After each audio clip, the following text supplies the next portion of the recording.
రాజన్న సిరిసిల్ల జిల్లా వేములవాడ ఉమ్మిపుల్లయ్య భవన్లో ఈరోజు మున్సిపల్ కార్మికుల మనం ఈ మధ్యకాలంలో మనకు వచ్చినటువంటి మున్సిపల్ కార్మిక సంఘం మహాసభ 1వ మహాసభ ఉన్న మందితోని జరుపుకోవడం జరుగుతూ ఉంది. ప్రధానంగా చూస్తే గతంలో ఈ ప్రాంతంలో సిరిసిల్ల కానీ వేములవాడ కానీ ఏఐటీసీలనే మున్సిపల్ కార్మిక సంఘం అనేది ఉండేది.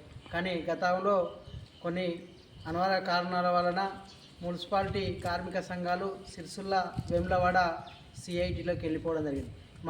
మళ్ళా తిరిగి కూడా మన దాంట్లో జాయిన్ అవ్వడం జరిగింది. ఇలా చూస్తే ప్రధానంగా మున్సిపల్ కార్మికులు ఎదుర్కొంటున్నటువంటి సమస్యల మీద రాష్ట్ర అధ్యక్షులు మాట్లాడవలసిందిగా కోరుతా ఉన్నాం. మనకు ముఖ్య అతిథిగా అధ్యక్ష కార్యదర్శులు రావడం జరిగింది.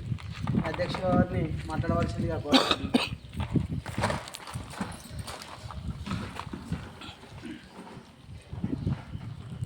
వేదిక అలంకరించిన వీడియో ఏముంది, ఫోటోది అంతే.